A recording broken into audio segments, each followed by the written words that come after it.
Hola, hola, ¿cómo están? Vamos a esperar un ratito a que se sume Pipo, nuestro invitado especial de esta mañana. Ahí está Pipo. ¿Cómo andas, Pipo? Hola, Augusto, bien, súper bien. ¿Cómo vas tú? Qué bueno, todo bien, todo bien. Vamos a hacer un poquito de small talk, así vamos sumando más personas a la audiencia. Yo quería aprovechar para hacer un comentario de repente más sobre la situación del mundo en estos últimos días, que yo sé que tú eres alguien bastante preocupado por cómo la política global incide en los temas medioambientales y de repente debes estar como muchos teniendo una suerte de respiro de alivio en estos últimos días por el cambio en la presidencia de Estados Unidos o no sé cómo sean tus sensaciones alrededor de ese tema en particular. Sí, efectivamente, pero lo que demostró la presidencia de Trump en Estados Unidos, por ejemplo, es que muchos de los temas ambientales son imparables e incluso desvinculados con la política. Durante el mandato de Trump, tengo entendido, se cerraron más plantas de carbón que durante el mandato de Obama que le antecedió, ¿no? Obama puso mucho de las bases en términos de política pública, pero Trump no pudo hacer nada por revertir esa tendencia. Entonces, al final los mercados ya son muy claros en qué dirección va. Y esperemos que claro, los próximos 4 años sean un impulso aún mayor, porque lo necesitamos. O sea, ciertamente no estamos donde tenemos que estar. Y claro, Estados Unidos es un líder en estos temas, pero lo importante también es que podemos avanzar sin Estados Unidos, ¿no? O sea, si esperamos a que todo dependa de ellos, también estamos fritos. Claro. Ahora, igual es un gesto político bien relevante el que Estados Unidos vuelva, digamos, al Acuerdo de París, ¿no? Se había de alguna manera generado la sensación de que Estados Unidos ahora era no solamente un actor internacional que se ponía al margen, sino que parecía que hasta activamente estaba tratando de boicotear la agenda internacional en temas medioambientales, ¿no? Y ponen ¿Qué mucha opinas, plata, digamos, sobre eso? y ponen mucha plata. Sí, Entonces, la parte de financiamiento también es súper importante ahí, ¿no? Porque al final los buenos sí, deseos, si no son financiados, pues es bien difícil hacer que suceda.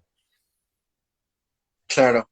Ahora, en una época como la actual, digamos que estamos viviendo, por supuesto, una pandemia muy dura, a veces hablar de otros temas que en apariencia no tengan vinculación con la pandemia hace que alguno se pregunte, oye, pero de repente esto no es prioridad, deberíamos estar hablando solamente de la pandemia, ¿no? Pero yo recuerdo haber visto una caricatura, no me acuerdo hace cuánto tiempo, hace varios meses ya, que de repente tú mismo la debes haber visto, que salía como una ola, ¿no es cierto? Y decía Mm. la pandemia. Y detrás de esa ola había una ola más grande que decía la crisis económica y detrás de esa había otra ola más grande todavía que decía la crisis ambiental o la crisis climática, algo por el estilo. Tú lo ves así, de esa manera, digamos, digamos, es correcto que estemos mirando hoy principalmente a la pandemia, pero que detrás vienen otras cosas y una de esas cosas es la crisis ambiental, digamos. Es que en realidad nos encanta como seres analíticos desintegrar todo, ¿no? Pero en realidad todas están ligadas. Muchos olvidan de que el COVID-19, el SARS-CoV, es un virus que es un virus zoonótico, o sea, se pasó de un animal a los humanos. ¿Y por qué? Porque la relación que tenemos con la naturaleza, pues viene en un desequilibrio y viene degradándose y esto genera este tipo de riesgos, ¿no? Entonces, en realidad podríamos decir, y esto no está comprobado, no sé, incluso entiendo que hasta ahora no se sabe exactamente dónde se originó el primer contagio, pero finalmente no podemos dividirlas, no podemos separarlas, son parte de lo mismo que es cómo nos estamos relacionando hoy día como especie con otras especies, con el mundo, con lo que nos rodea, con nuestro entorno, ¿no? Y eso es muy fácil olvidarlo, y creo que es muy riesgoso olvidarlo, pero es lo que suele pasar y lo que está pasando ahorita. Y en realidad, sí, y pasó con otras enfermedades, ¿no? El cambio climático fue demostrado acelerador de contagios de Zika, de chikungunya, de malaria. Entonces, no podemos dividir uno de otro en realidad. Claro, y es bien interesante porque cuando la gente se refería a este tema de la aparición del virus en China, ¿no es cierto? Y de lo exótico que nos parecía el que alguna gente comprara murciélagos en los mercados y por el estilo, y cosas por el estilo, no estamos pensando que en el Perú también hay una situación de tráfico de animales silvestres, digamos, de especies bastante serio, ¿no? Es un delito que de repente no tenemos muy claro en la agenda, pero en Perú también podría eventualmente ocurrir algo así, o me equivoco. Bueno, y no solo de especies silvestres, ¿no? Muchos de los virus, la gripe aviar, la gripe porcina, que vinieron antes, no vinieron de animales silvestres, vinieron de animales domesticados y venían por justamente el estilo de crianza, de cómo estamos produciendo nuestros alimentos, porque esos animales son los que nos alimentan a nosotros. Entonces, también es súper importante mirar eso y cada vez hay una mayor conciencia sobre que esta forma de producción industrial de animales tiene estas consecuencias, ¿no? El otro día una marca peruana salió con un producto así como, wow, un producto premium, es una marca de pollo, no voy a decir el nombre, pero la marca, el diferencial de este producto era que era crianza sin antibióticos, ¿no? Entonces es como, ese es el producto premium, eso debería ser el estándar, no debería ser el producto premium, ¿no? Entonces nos hemos desvirtuado tanto y lo mismo pienso un poco con los alimentos orgánicos, ¿no? Los alimentos, hace 100 años no había otro tipo de alimentos, todo era alimentos orgánicos porque no había la cantidad de pesticidas y fertilizantes y todo lo que se le echa hoy día, ¿no? Yo pienso que más que diferenciar el orgánico se debería etiquetar, ¿no? Tomate con pesticidas y fertilizantes sintéticos, y lo otro debería ser el producto normal, ¿no? Entonces estamos, el sistema se viene desvirtuando tanto de que tenemos que, lo normal es lo raro o lo premium, ¿no? Y creo que hay, en muchos sentidos, la sostenibilidad viene por volver a cosas que, digamos, son sentido común o eran sentido común hace 100 años, pero de alguna manera el sistema al sofisticarse va adoptando estas prácticas que como te separan de la esencia de lo que estás haciendo. De acuerdo. Me veo tentado a aprovechar tu expertise y preguntarte varias cosas más sobre temas medioambientales, pero vamos a entrar en tema. Vale, vale. Tú hablabas hace un ratito, Pipo, que muchos de los problemas ambientales tienen que ver con, no sé si lo pondrías en estos términos, pero como defectos en el diseño del sistema que tenemos, ¿no? Tenemos un sistema que genera ciertas consecuencias que no son las ideales, ¿no? Y yo te he escuchado a ti varias veces explicar el tema de la basura en ese sentido, ¿no? Como si la basura fuese una suerte de error de diseño. No debiera existir basura y si existe porque hemos diseñado un sistema que nos lleva a tener basura, pero no tendría que ser así. Así es. Entonces, quería que nos expliques un poquito cómo entender mejor este tema. Sí, efectivamente, el concepto de basura lo hemos inventado los humanos y es una falla de diseño y de diseño de cómo lo gestionamos, ¿no? En realidad, todos los materiales que usamos fueron en algún momento materia prima, ¿no? O sea, el empaque tiene una función muy importante de proteger un alimento hasta el momento donde ya no lo necesitamos, en ese momento se convierte en basura, pero siguen siendo materiales que son útiles y que en algún momento fueron materia prima, son recursos, ¿no? Todo lo que usamos en algún momento fue y puede volver a ser un recurso, pero a través de cómo gestionamos, y esto es importante porque esto empieza con nosotros, con el usuario, ¿no? Es una cadena integrada. A través de incluso cómo el usuario, lo que hace el usuario con ese material, puede generar la posibilidad de que nuevamente se vuelva un recurso o una materia prima, o matar esa posibilidad a través de una contaminación o a través de, si lo botamos al río, pues nos olvidamos de esa posibilidad, ¿no? Entonces, lo interesante de esto y del trabajo, de trabajar con los residuos, es que en realidad es uno de los impactos cuando pensamos en temas de sostenibilidad o problemáticas ambientales.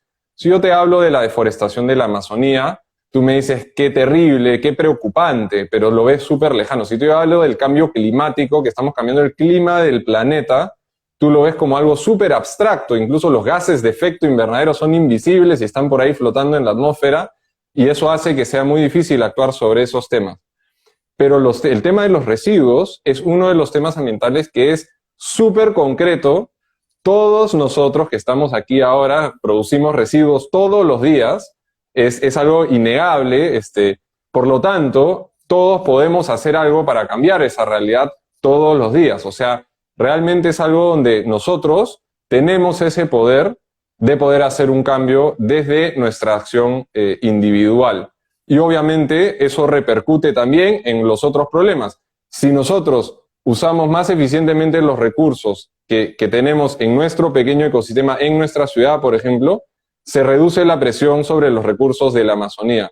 Se reduce los gases de efecto invernadero, porque cuando yo boto algo, y ese algo hoy día, básicamente el sistema normal, el municipal es, yo boto, saco mi bolsa de basura, viene un camión, lo recoge y se lo lleva a algún lado, ¿no? Y normalmente nuestra conciencia, nuestro conocimiento sobre el tema termina en el camión, ¿no? O sea, escuchamos ese camión que hace una bullaza, ¿no? En la noche, se lo lleva y ahí terminó el malestar con la basura. Desapareció, se vuelve problema de otro y normalmente ese otro es el gobierno, ¿no? El gobierno se tiene que encargar y yo por vivir aquí tengo el derecho de que alguien se encargue de mi basura. Pago algún número de arbitrios o no pago arbitrios, el 70% de Perú no paga arbitrios, pero aún así siento que ese es mi derecho y ya está. Y ahí termina mi problema con esto. Pero ¿qué pasa con ese camión? Ese camión se va a lo que se llama un vertedero o relleno sanitario, donde simplemente se tira todo y se empieza a juntar todos los residuos de toda la ciudad y se tapa con tierra. Y esos residuos que están ahí, unos son desaprovechados, y para darles una noción de magnitudes, cada uno de nosotros que estamos aquí en promedio genera 1 kilogramo de residuos por día. Es decir, 10 millones de limeños generan aproximadamente 10.000 toneladas de residuos por día. 10.000 toneladas son 1.000 camiones de basura grandazos, que sería una fila de 12 kilómetros de camiones todos los días. Y eso es lo que estamos tirando detrás del cerro, en estos vertederos, y que se viene acumulando ahí. Y eso genera, ahí empieza un proceso de descomposición que genera justamente, y conectando varios de los problemas de lo que estamos hablando, gases de efecto invernadero, específicamente metano, que es uno de los gases de efecto invernadero más potentes, y que hace que nosotros, a través de esa acción de agarrar nuestra cáscara de plátano y botarla a la basura y que venga el camión, estamos también contribuyendo a esas otras problemáticas de cambio climático, ¿no? Pero lo bacán de esto, de alguna manera, es que sí podemos nosotros hacer cosas muy concretas hoy para cambiar esa realidad, ¿no? Entonces, eso es algo que nos llama a la acción y que nos permite hacer cosas todos los días. Y eso es lo bacán de este problema específicamente. Cuéntanos un poquito, Pipo, quiero acá diferenciar, digamos, entre lo que está dentro de la responsabilidad o de las capacidades de las personas o las familias, lo que se puede hacer en el hogar, digamos, y luego lo que está más en responsabilidad de las organizaciones y de las empresas, que también sobre ese lado te quiero preguntar, pero digamos en casa, ¿no? Este tema de la separación de los residuos, digamos, ¿qué más se puede hacer, digamos, más allá de lo que la gente de repente hace o quizá todavía no hace, ¿no? Cuán ambicioso, cuán, digamos, estricto se puede poner uno mismo con lo que emite en términos de residuos en casa. Sí, en realidad quiero dar un paso atrás y contarles un poquito de Simba y de cómo nació Simba. Simba viene, yo soy cofundador de Simba. Simba es una empresa social peruana, estamos trabajando desde el 2016 y no nos creemos el Rey León por si acaso, sino que trabajamos por un mundo sin basura, por eso es Simba con N. Y nosotros nacimos analizando esta problemática específicamente para restaurantes, ¿no? Veíamos un restaurante genera el equivalente de unas 150 familias en residuos en promedio, 150 familias en un solo sitio.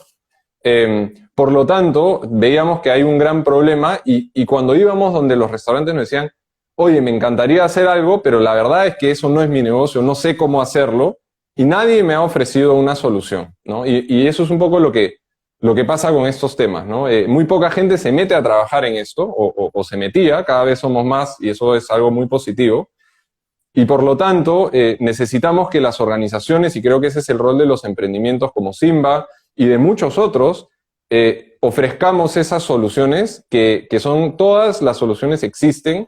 No tenemos que crear la tecnología, las tecnologías están ahí, pero tenemos que gestionar los residuos y tomar responsabilidad sobre ellos, ¿no? El primer paso, yo creo que para hacer un cambio es justamente esto de que no es mi problema, ¿no? Esta actitud de que como yo no sé lo que pasa y no participo y esto debería resolvérmelo alguien, sentimos que eso es un derecho que tenemos inherente y no un deber de poder cambiar las cosas. Y podemos cambiar las cosas. Y cuando nos damos cuenta de lo que está pasando, si tuviésemos que ir personalmente, subirnos a nuestro carro e ir en bicicleta al relleno sanitario y botar ahí nuestros residuos y ver el daño que estamos haciendo todos los días, yo creo que muchos se vieran inspirados a cambiar, ¿no? Pero como estamos separados, tenemos como una ilusión de que eso no nos compete, pero lamentablemente la única forma de hacer un cambio es que sí nos compete.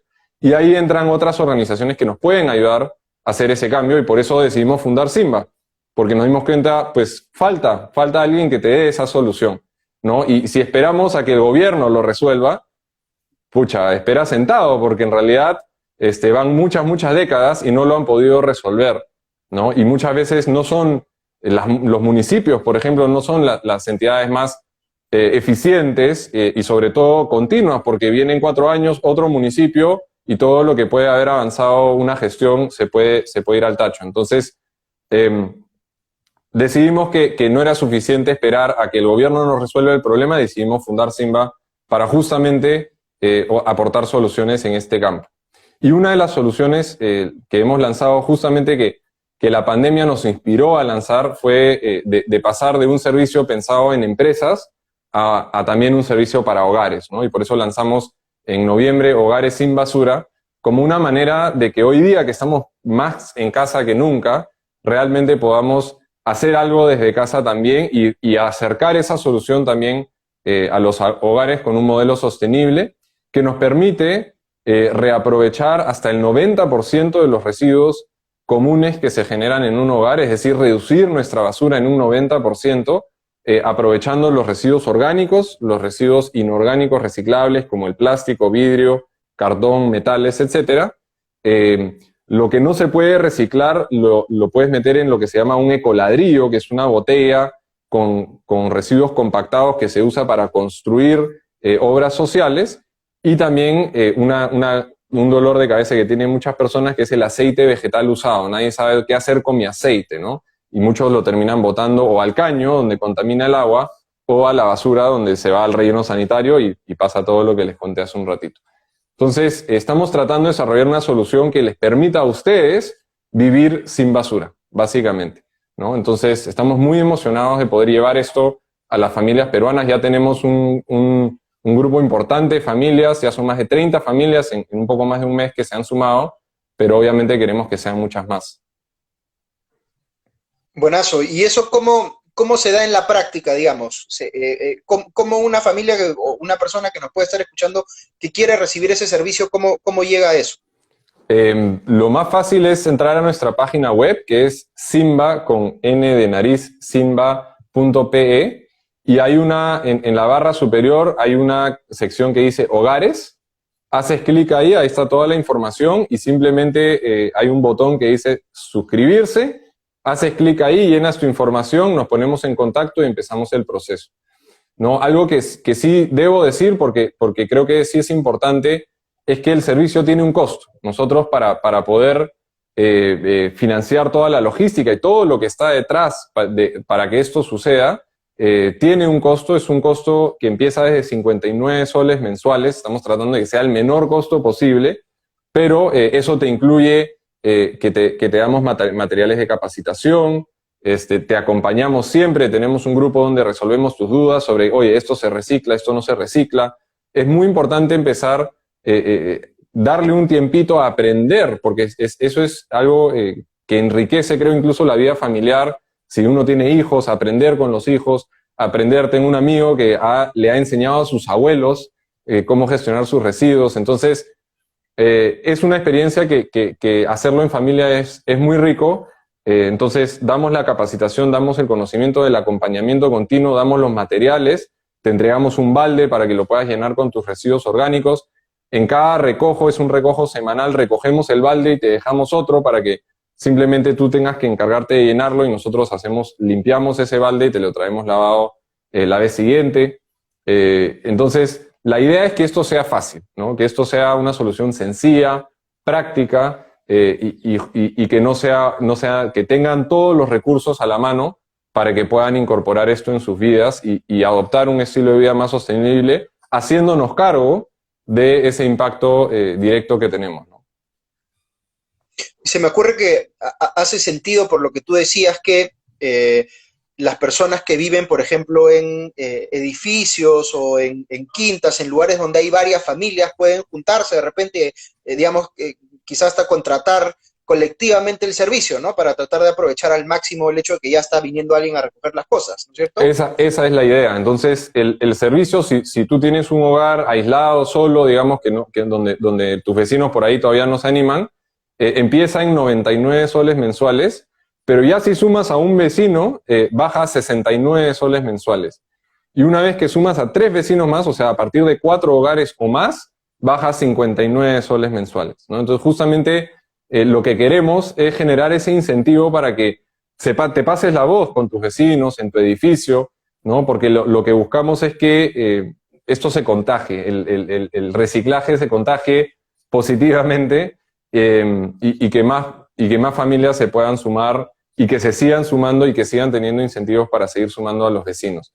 Esa es la idea, ¿no? Yo creo que la gente, una vez que lo empieza a hacer y se empieza a dar cuenta, el impacto más bacán es la gente está acostumbrada a cada día o cada 2 días sacar su bolsa de basura, ¿no? Sacas tu bolsa de basura, ya sea en tu edificio o la sacas a la calle, y lo que te empiezas a dar cuenta cuando entras al servicio es que hay días que no produces basura. O sea, hay días que ese tacho de aquello que no se puede reciclar está vacío, ¿no? Y yo hago esto en mi casa y yo saco esa bolsa cada 15 días, más o menos. Entonces, es la forma más visible y tangible de darte cuenta de, oye, ya no le estoy entregando nada a ese camión, o 2 veces o 3 veces al mes le entrego una bolsita que es casi nada, y por lo tanto ese impacto se hace muy tangible y es una forma muy bacán de contarle a tus vecinos de, oye, mira, yo no tengo nada, venga a mirar mi tacho, está hace una semana así vacío, ¿no? Y ahí te das cuenta y ahí te empiezas a conectar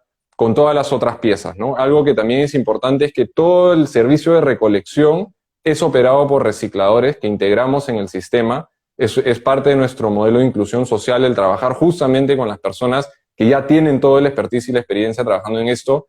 El reciclador hace un servicio importantísimo a la sociedad. Todo lo que el reciclador recoge deja de ser basura, deja de ir a contaminar en los rellenos sanitarios, deja de contaminar el ambiente, pero ser reciclador es uno de los trabajos más riesgosos porque estás en la calle, estás expuesto a un montón de cosas y peor remunerados de nuestra sociedad, ¿no? Y eso es algo que nos parece una injusticia y queremos valorizar el trabajo del reciclador, incluyéndolo y haciéndolo parte de nuestra solución. Entonces, al sumarte, no solo estás haciendo algo positivo para el ambiente, sino también estás ayudando a la comunidad, te estás ayudando a recicladores y obviamente todos esos materiales que tú estás separando, que nos estás entregando, se convierten en materia prima para fomentar industrias locales y promover una economía local a partir de algo que era basura, ¿no? Entonces estamos generando también un desarrollo económico que es nuevamente desarrollo social y eso también es parte de sumarse a esto. Es monstruo porque uno piensa, digamos, en un emprendimiento como Simba y efectivamente, como tú dices, no es que el impacto esté en solamente una parte, sino es que como que todo el emprendimiento está pensado en generar impacto, ¿no? Desde el propósito mismo, que es reducir, digamos, la generación, digamos, de desperdicio, pero también cómo se incorpora a los recicladores, cómo se genera un beneficio sistémico al país con la circularidad en el uso de los recursos, en fin. Quería preguntarte, Pipo, por el lado más digamos, lo que hicieron originalmente en Simba, ¿no es cierto? Trabajar con los restaurantes y cómo eso se ha ido expandiendo también a otros negocios, otras industrias. ¿Cómo ves tú las oportunidades de que más empresas empiecen a ver que esto es algo que debieran hacer, no por una presión regulatoria necesariamente, sino porque sienten que es parte de lo que implica hacer lo correcto en los negocios, ¿no? Sí, totalmente. Hay una tendencia muy grande, por ejemplo, en el mundo de la sostenibilidad y las empresas transnacionales, casi todas, de consumo masivo, de alimentos y bebidas, tienen hoy día una meta que se llama cero residuos a relleno sanitario, ¿no? Esto es una meta ya es un estándar internacional y lo que nosotros hacemos es tratar de ayudarlos a llegar a ese objetivo.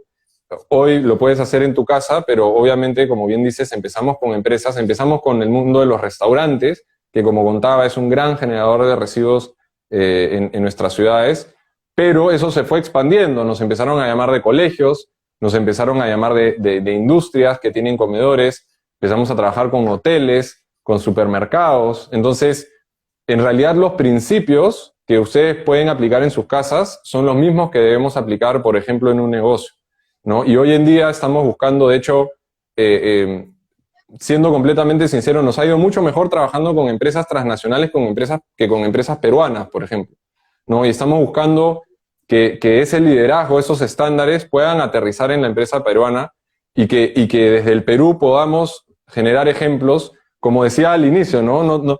Siempre estamos esperando que Estados Unidos o que Europa nos den las soluciones, pero yo no creo en eso, ¿no? Yo creo que desde el Perú podemos generar liderazgo en estos temas.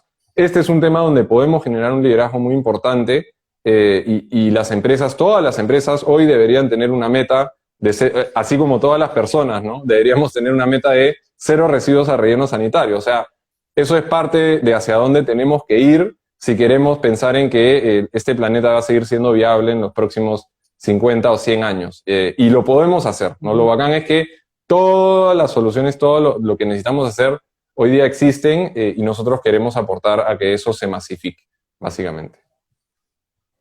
Es interesante porque va un poco en la línea de esta tendencia en el mundo de los negocios de que las compañías tengan sus propios reportes de sostenibilidad, ¿no? Y que esos reportes de sostenibilidad estén, por ejemplo, asociados a los Objetivos de Desarrollo Sostenible de las Naciones Unidas y que, como tú dices, las empresas se vayan poniendo, no solamente vayan identificando indicadores que quieren seguir, sino que se vayan poniendo objetivos puntuales de cómo quieren que se muevan esos indicadores en el tiempo, ¿no? Entonces, por decir, así como ahora se mide huella de carbono, ¿no es cierto? Las empresas dicen, quiero hacer tantas menos emisiones, lo mismo para uso de agua, lo mismo para generación de residuos, y que sea como una forma de poner en sus indicadores de gestión, ¿no es cierto?, estos temas, así como le andan, digamos, haciendo seguimiento a qué pasa con las ventas, qué pasa con la utilidad y demás, lo mismo para estas cosas que tienen que ver más con la sostenibilidad, ¿no?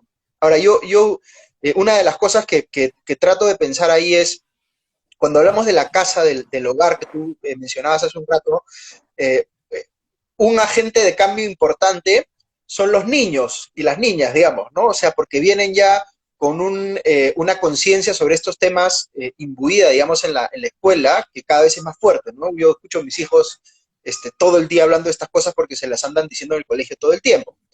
Y en las empresas pienso que es un poquito parecido, ¿no? Porque tú ves la gente más joven que recién empieza a incorporarse al mundo laboral, que recién sale de las universidades o digamos, recién empieza a tener la posibilidad de trabajar en una empresa, vienen también con una mentalidad que estos temas ambientales, digamos, de sostenibilidad están mucho más presentes, ¿no?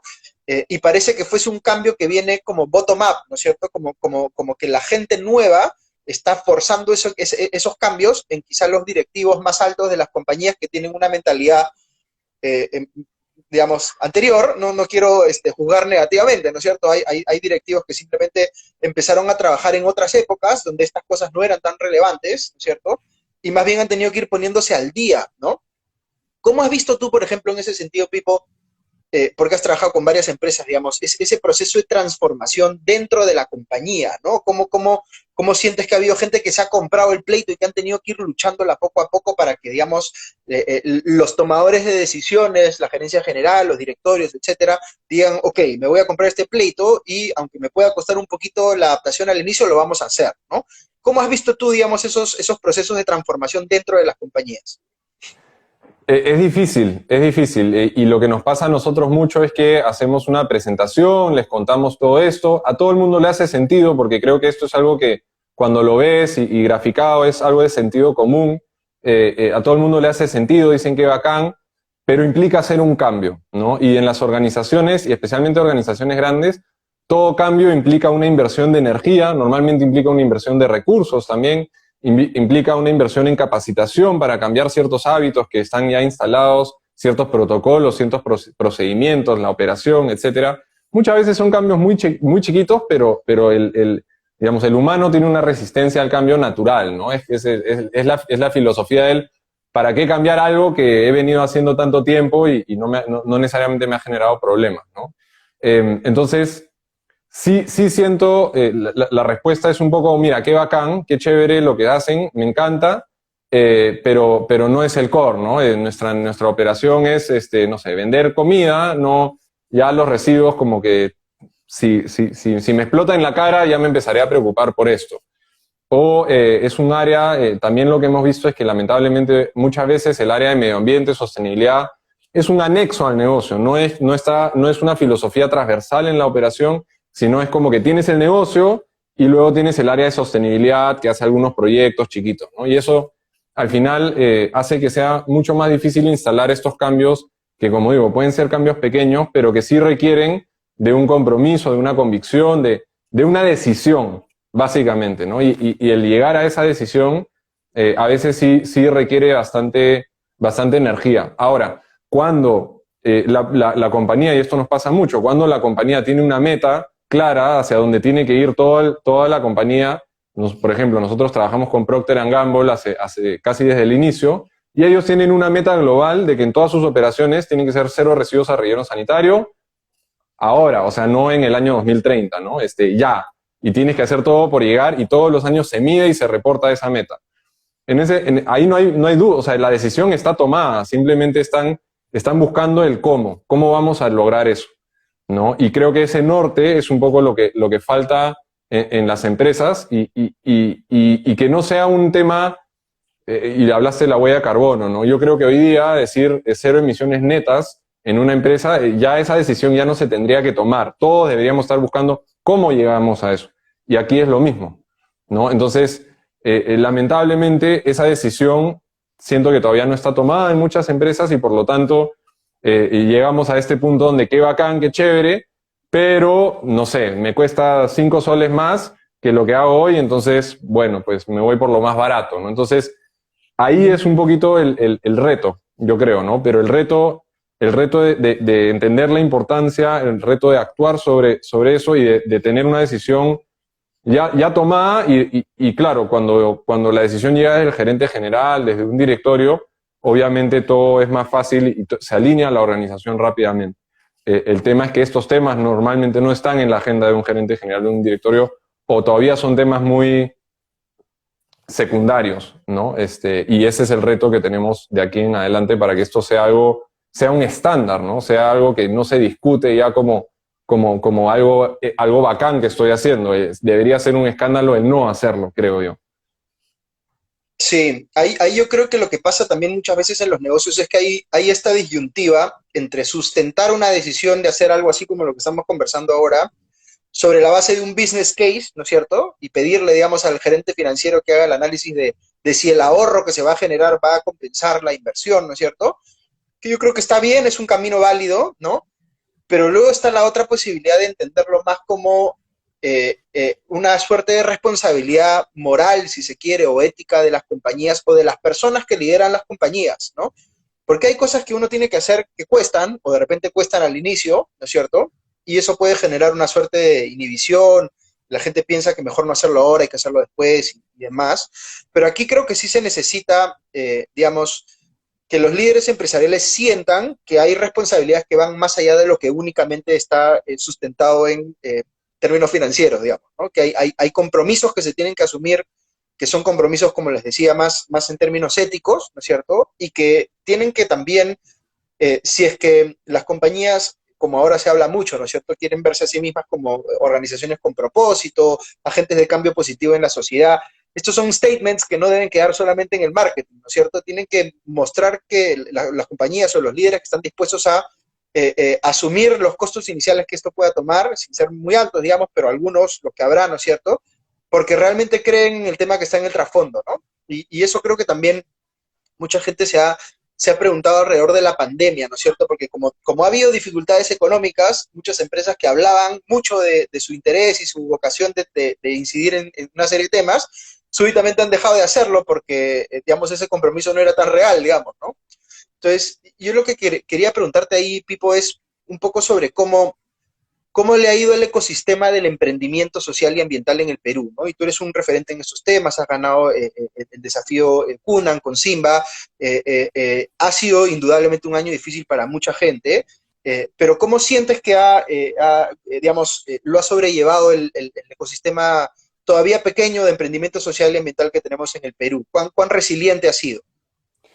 Es una gran pregunta y creo que la respuesta está en proceso, ¿no? O sea, como todo relacionado a la pandemia, digamos, no podemos todavía sacar conclusiones.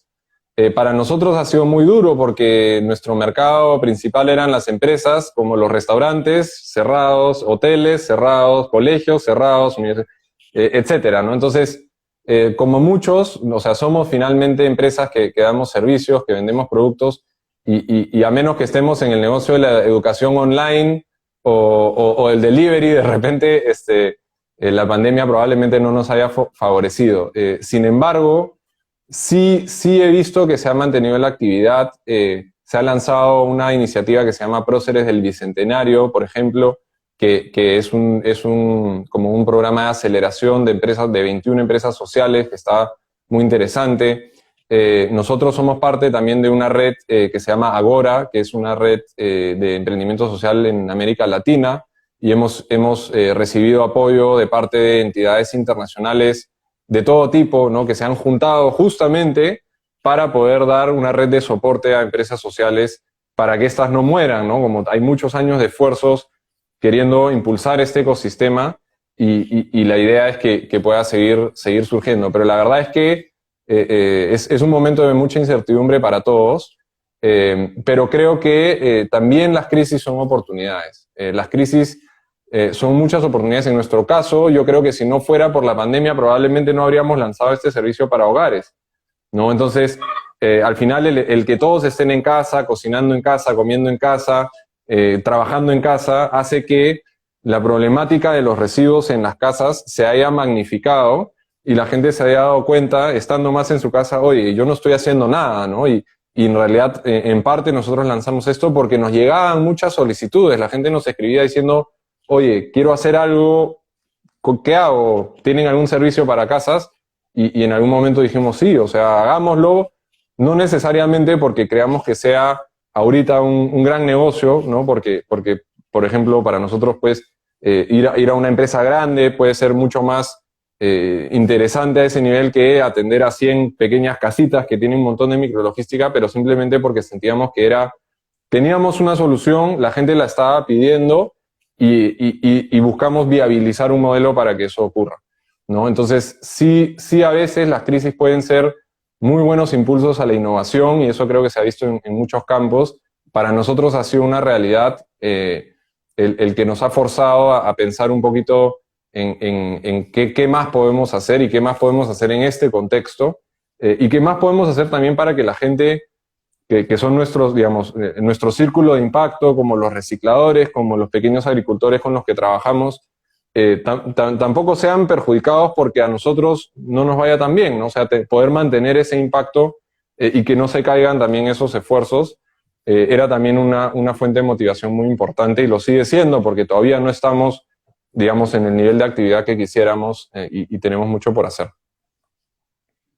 Yo creo que ahí ha sido interesante no solamente lo que ha pasado en la pandemia, sino lo que pasaba antes de la pandemia, que era esta identificación que empezaban a hacer algunas empresas grandes, digamos, de que sus problemas dentro de su estrategia de sostenibilidad, de su lógica, digamos, de impacto social en sus distintos stakeholders, que habían efectivamente ciertos emprendimientos sociales o ambientales que tenían el expertise para solucionar esos problemas en lugar de tener que buscar cómo solucionarlo con su equipo propio, ¿no? Y ahí creo que se da una especie como de binomio o potencial, digamos, de alianzas o de cooperación entre las empresas corporativas grandes, ¿no es cierto?, que ya saben cuáles son sus problemas o que más o menos tienen cierta idea de cuáles son sus problemas y que tienen este abanico de emprendimientos sociales y ambientales en el Perú, que saben de un montón de cosas, que se han dedicado a solucionar una serie de problemas y que en lugar de, digamos, buscar una solución nueva a un problema ya trabajado, que trabajen en conjunto, ¿no es cierto? Y ahí es donde, como tú decías, se puede encontrar este espacio de colaboración entre emprendimientos y empresas corporativas que lo que va a hacer a la larga, ojalá,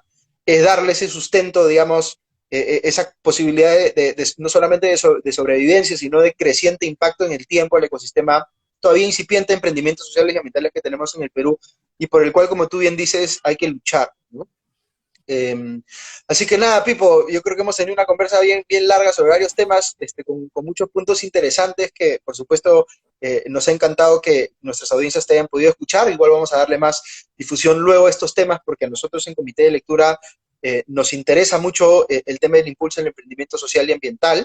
A mí, en lo personal, por, digamos, la participación que tengo en distintas organizaciones también que tienen que ver con estos temas. El Comité de Lectura mismo es un emprendimiento social, de repente no ambiental tanto, pero sí social. También ambiental, porque me estás invitando a mí, ¿ah? Está bueno, está bueno. Indirectamente ponemos Obvio. bueno, si se ve por los temas que ponemos en la agenda, entonces podría decirse que sí. En fin, un gustazo, Pipo, como siempre, conversar contigo y de repente vamos a inaugurar todos los viernes a esta hora para que nos están escuchando una sesión de conversaciones con, no sé si emprendedores sociales o gente que tiene cosas interesantes que decir, como ha sido esta mañana Pipo Reiser, director de alianzas y cofundador de Simba. Gracias, Pipo, por tu participación y gracias a todos por escucharnos. Ya nos vemos pronto. Gracias, Augusto. Solo quiero subrayar que quienes se quieran sumar, entren a nuestra página web, simba.pe, y ahí pueden entrar en hogares y suscribirse, y también nos sigan en nuestras redes sociales bajo Simba Perú. Bueno, aquí estamos en el Instagram, pero también tenemos Facebook, LinkedIn, así que encantados de estar en contacto y seguir desarrollando más soluciones. Buenísimo. Que tengan un buen fin de semana. Chao, chao. Gracias, chao.